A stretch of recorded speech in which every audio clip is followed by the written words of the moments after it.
उम्मीद करता हूँ कि आप सभी लोग स्वस्थ और प्रसन्न होंगे।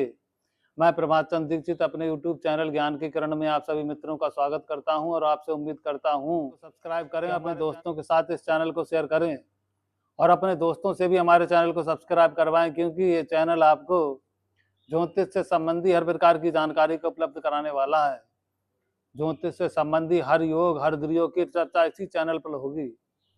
ये चैनल आपको ज्योतिष के अलावा यंत्र मंत्र तंत्र पूजा पाठ धार्मिक सभी चीजों के बारे में विस्तार से आपको बताने का प्रयास किया जाएगा।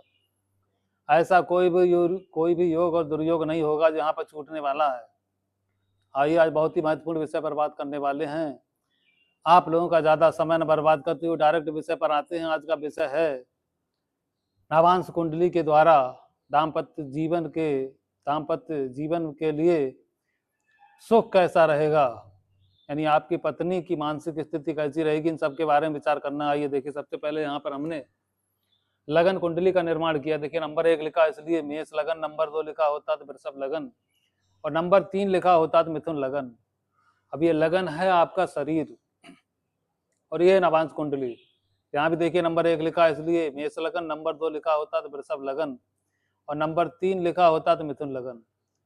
तो ये नवांश है आत्मा, लगन है आपका शरीर। शरीर के बिना आत्मा का कोई महत्व नहीं है, तो इसलिए इन दोनों का आपस में बहुत ही गहरा संबंध है। अब देखिए सबसे पहले मान लीजिए चतुर्थ स्थान है। चतुर्थ स्थान है सुख साधन भूमि भवन जमीन जायदाद का। तो यहाँ पर आपके दाम्पत्य जीवन में आपकी पत्नी सहयोग करने वाली होगी या नहीं। अब देखिए फर्स्ट नंबर चतुर्थ स्थान का स्वामी मान लीजिए अगर यहाँ पर सप्तम स्थान में आ जाए तो इसका मतलब आपकी पत्नी आपके काम में सहयोग करने वाली, आपके धन को बढ़ाने वाली, हर प्रकार से आपके हर काम में सहयोग करने वाली, यात्राओं करने वाली, धार्मिक पूजा पाठ एवं दान पुण्य करने वाली होती है। अब मान लीजिए यही चतुर्थ स्थान का स्वामी छठे में आ जाए तो इसका मतलब आपकी पत्नी झगड़ा करने वाली, खर्च ज्यादा करने वाली और आप दाम्पत्य जीवन में कलह करने वाली होती है और बार बार छोटी छोटी बातों पर आपके ऊपर शक करने वाली। तो यहाँ पर सारी स्थितियां पलट गई एकदम। अब देखिए अगर चतुर्थ स्थान इसका स्वामी अगर अष्टम में आ जाए तब तो इसका मतलब आपकी पत्नी आपके परिवार वालों पर कलह करने वाली, परिवार के साथ सामंजस्य ना बैठाने वाली और यात्राएं करने वाली होती है। और यहाँ पर कई बार कोर्ट कचहरी का मामला भी पहुंच जाता है। पत्नी छोटी छोटी बात पर दिल पर ले जाती है और कई बार परेशानियों का सामना करना पड़ता है। अब देखिए चतुर्थ स्थान का स्वामी मान लीजिए खर्च के घर में चला जाए तो ऐसी स्थिति खूब खर्च करने वाली होती है। शादी के बाद ढेर सारा खर्च चालू हो जाता है, घूमने फिरने वाली और कई बार तीर्थ यात्रा करने वाली। अब मान लीजिए यहाँ चतुर्थ स्थान में शनि बैठ गया मान लीजिए मन के ऊपर, तो इसका मतलब आपकी पत्नी क्रोध करने वाली, झगड़ा करने वाली, छोटी छोटी बात पर शक और वहम करने वाली और हर समय मानसिक रूप से परेशान रहने वाली होती है। जीवन में उसके पास कितना भी कुछ भी हो जाए लेकिन हमेशा मन में दुविधा की भावना ही रहेगी, यानी मन में संतुष्टि की भावना बिल्कुल रहने वाली नहीं है यहाँ पर। अगर मान लीजिए शुभ ग्रह यहाँ पर बैठे हैं वैसे बृहस्पति, तो इसका मतलब आपकी पत्नी हमेशा प्रसन्न रहने वाली, परिवार वालों के साथ मिलजुल कर रहने वाली, सास ससुर की सेवा करने वाली एवं अपने भूमि भवन जमीन जायदाद का सुख भोगने वाली होती है। अब मान लीजिए चतुर्थ स्थान का स्वामी तृतीय में चला जाए द्वादश स्थान में, तो इसका मतलब आपकी पत्नी आपके छोटे भाई बहनों के साथ संबंधों में परेशानी उत्पन्न करने वाली, यानी किसी के साथ मिलकर चलने वाली नहीं और पराक्रमी जबरदस्त हिम्मत रखने वाली होती है।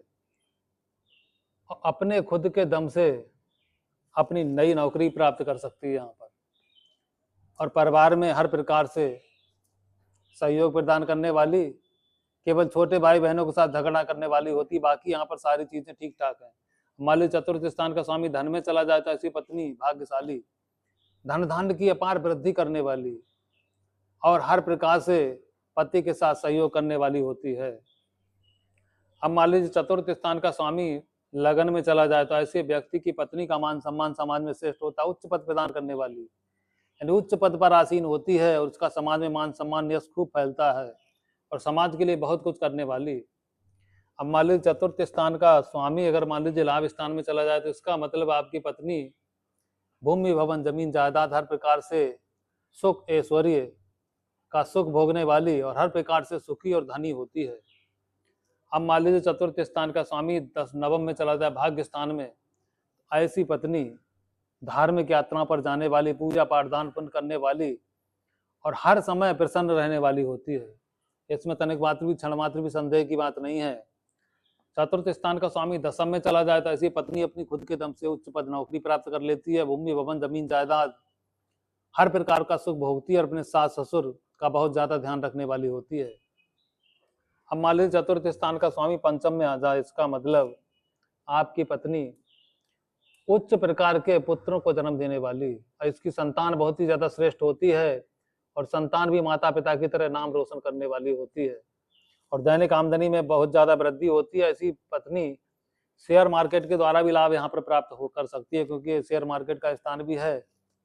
तो इस प्रकार से हमने आपको इस वीडियो में चतुर्थ स्थान यानी पत्नी के जीवन में पति के साथ किस प्रकार का सहयोग की भावना रहेगी, इस वीडियो में हमने बताने का प्रयास किया। अगले वीडियो में बहुत ही जल्दी आपसे मिलते हैं। जय माता दी।